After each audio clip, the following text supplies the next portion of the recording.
Assalamualaikum warahmatullahi wabarakatuh. Di sini saya akan mempresentasikan mata kuliah manajemen kualitas dengan bab rekayasa ulang proses bisnis dan budaya kualitas.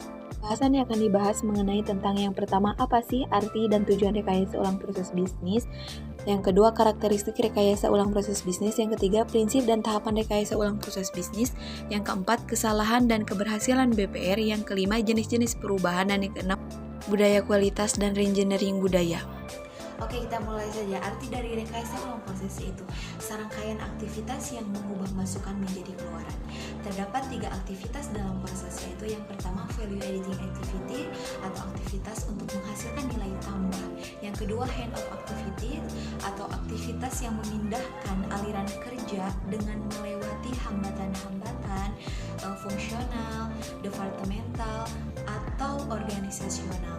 Dan yang ketiga yaitu control activities atau aktivitas yang tercipta untuk mengendalikan hand-off activities.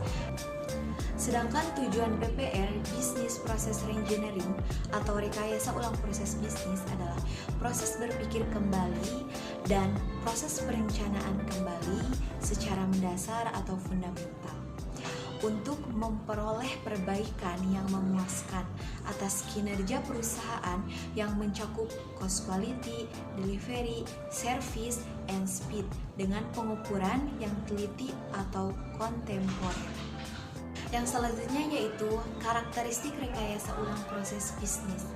Nah, rekayasa ulang proses bisnis untuk memenuhi permintaan konsumen akan kualitas produk, pelayanan, flexibility, dan biaya yang rendah.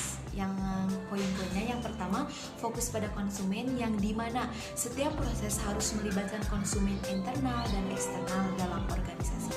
Fokus dari proses ini, konsumen diletakkan sebagai sesuatu yang penting bagi organisasi, sehingga organisasi perlu mengurangi keraguan-raguan, meningkatkan kepekaan pada konsumen, dan meningkatkan akuntabilitas dan kinerja pada seluruh proses. Yang ke poin 2 yaitu empowerment atau pengembangan dilakukan dengan mengurangi aktivitas yang tidak perlu dengan cara memanfaatkan struktur organisasi, pemberdayaan pekerja, dan mengurangi aliran informasi up and down. Yang poin selanjutnya yaitu interaction untuk mengurangi ketidakefisien dalam proses bisnis dilakukan oleh tim kerja yang melibatkan lintas fungsi. Bagaimanapun perpindahan dari vertikal ke organisasi yang berdasarkan pada proses harus didoktrinkan dalam budaya organisasi. Komitmen terhadap perubahan itu tidak hanya ada pada level eksekutif puncak, tetapi merupakan komitmen perubahan organisasi secara keseluruhan. Poin ketiga yaitu prinsip dan tahapan rekayasa ulang proses bisnis. Metodologi untuk rekayasa ulang meliputi teknik modeling. Contohnya, teknologi modeling yang dikenal sebagai integrated definition. Deskripsi singkat dari tahap tersebut yaitu yang pertama, persiapan tahap ini dimulai dengan kesepakatan eksekutif tentang pentingnya reengineering dan menghubungkan tujuan bisnis dengan proyek reengineering. Yang kedua, proses berpikir tahap ini meliputi merancang dan memahami proses yang didasarkan pada pelanggan sebagai model bisnis. Pemahaman ini termasuk definisi tentang pelanggan dan proses, termasuk juga ukuran kinerja dari keberhasilan proses. Analisis nilai tambah ini penting bagi pelanggan dan proses pemetaan dapat digunakan untuk mendiagnosa masalah dan peluang. Yang poin ketiga yaitu penciptaan. Fokus utama pada tahap ini adalah mengidentifikasi elemen proses yang ada saat ini seperti organisasi, aliran informasi, dan lain-lain. Proses baru ini memerlukan visi tentang proses baru apa yang diperlukan untuk mencapai perubahan yang diinginkan. Yang poin 4, desain teknis cenderung diartikan sebagai software, hardware, prosedur, sistem, dan kontrol dalam proses reengineering. Perencanaan desain teknis digambarkan sebagai pembekalan sistem, penambahan fasilitas, perubahan dan deployment atau penyebaran karyawan. Yang poin 5 yaitu desain sosial. Desain sosial ini sangkut pautnya dengan desain teknis yang tidak dapat diselesaikan tanpa mempertimbangkan aspek sosial kemasyarakatan pada proses baru tersebut. Mendefinisikan masalah, mengembangkan serta solusi dapat disamakan dengan tantangan. Pengelolaan staf, jenjang karir dan insentif, perencanaan untuk rekrutmen, pendidikan, pelatihan, redeployment atau penyebaran kembali, dan semangat juang yang dihasilkan berhubungan dengan desain teknis. Yang poin selanjutnya itu implementasi. Implementasi ini merupakan tahap realisasi perencanaan teknis dan sosial, meliputi implementasi berdasarkan tim yang menghasilkan pedoman dan produksi penuh versi proses engineering serta perubahan mekanisme yang kontinu. Poin selanjutnya yaitu melakukan BPR, kesalahan dan keberhasilan BPR. Yang pertama ada kesalahan dalam melakukan BPR, yaitu reengineering too many process. Karena ingin meniru keberhasilan perusahaan lain dalam melakukan BPR, maka perusahaan melakukan BPR pada banyak proses sekaligus.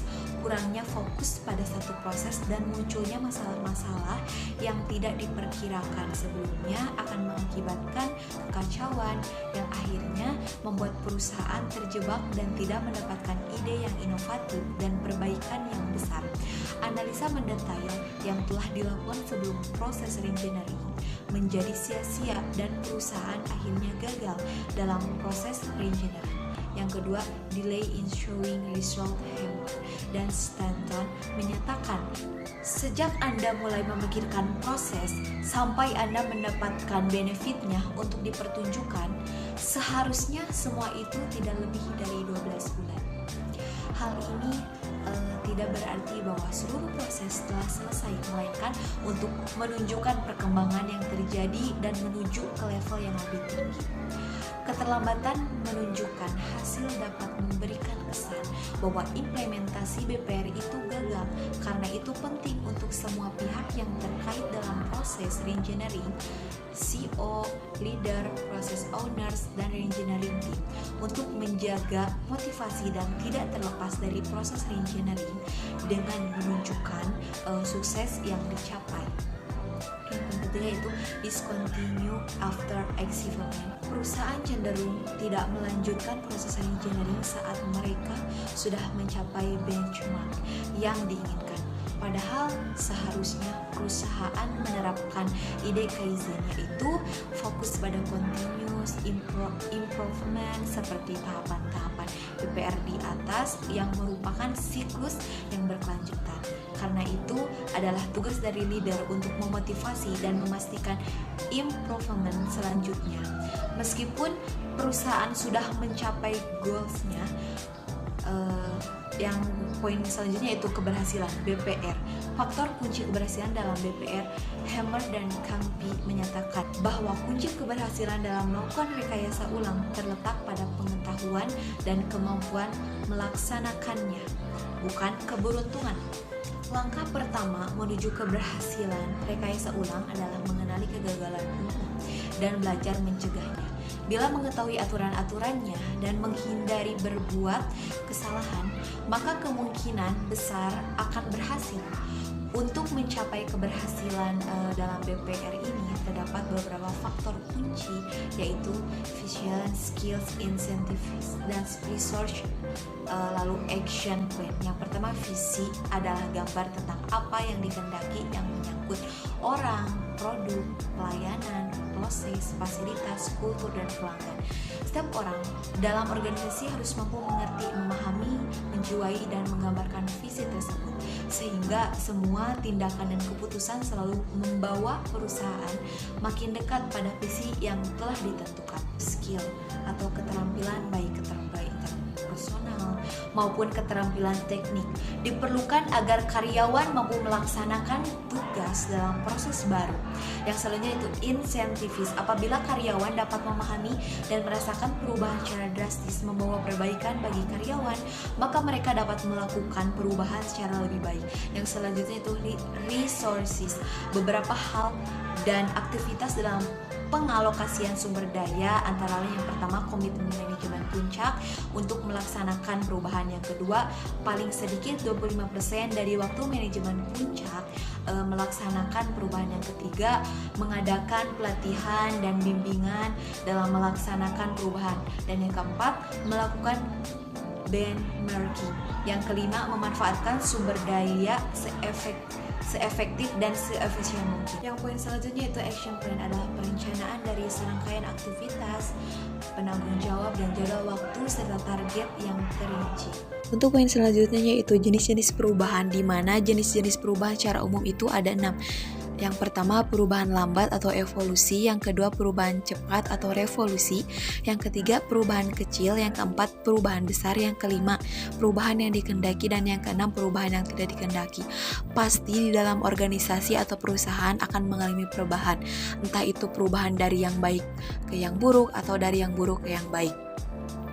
Sedangkan disangkut pautkan dengan jenis-jenis perubahan ke dalam materi ini, bahwa perubahan dramatis dalam BPR bisa meliputi keseluruhan struktur organisasi, sistem manajemen, pengukuran tanggung jawab dan performance karyawan, sistem insentif, pengembangan skill, sampai dengan penggunaan IT. Untuk poin terakhir yaitu budaya kualitas dan reengineering budaya. Mendeskripsikan metode reengineering jauh lebih mudah daripada melaksanakannya. Tidak ada metodologi yang dapat menggantikan berpikir dan berpikir berbeda. Merupakan semua yang ada pada reengineering, dan metodologi dalam reengineering merupakan sarana untuk menuntun berpikir analitis. Nah, faktor-faktor yang merupakan sukses kritis dalam reengineering di antaranya dukungan aktif eksekutif, mendapatkan buy-in dari kelompok utama, perubahan teknis dan sosial, efektivitas proyek, serta perubahan manajemen. Faktanya, perubahan manajemen sekarang ini merupakan garis terdepan kunci sukses reengineering. Reengineering membutuhkan ketelitian dalam evaluasi manajemen agar berhasil dan sukses.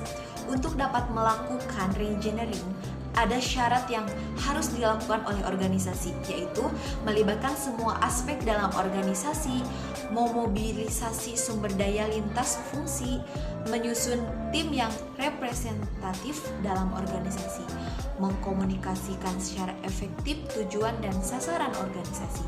Bahkan jika memungkinkan, ada anggota tim yang diambil dari luar yang dapat memberikan pandangan dan ide baru yang kreatif dan inovatif. Yang selanjutnya itu operasional budaya kualitas. Sanskin dan Kiser dalam Harjo Sudarmo telah menguraikan kompleksitas budaya kualitas tersebut ke dalam 8 unsur budaya. Poin pertama yaitu informasi mengenai kualitas harus digunakan untuk perbaikan, bukan untuk mengadili atau mengawasi anggota. Yang kedua, kewenangan harus berimbang dengan tanggung jawab. Yang ketiga, harus ada penghargaan terhadap hasil yang dicapai. Yang keempat, kerjasama, bukan persaingan yang menjadi dasar bagi bekerja kelompok. Yang kelima, karyawan harus memperoleh jaminan keamanan kerja. Yang keenam, harus terdapat iklim keadilan. Dan yang ketujuh, kompensasi harus adil. Dan yang poin terakhir yaitu setiap anggota organisasi harus mempunyai rasa ikut memiliki organisasi. Sekian yang bisa saya sampaikan, kurang dan lebihnya mohon dimaafkan karena saya masih dalam tahap pembelajaran. Wabillahi hidayah wa taufiq. Wassalamualaikum warahmatullahi wabarakatuh.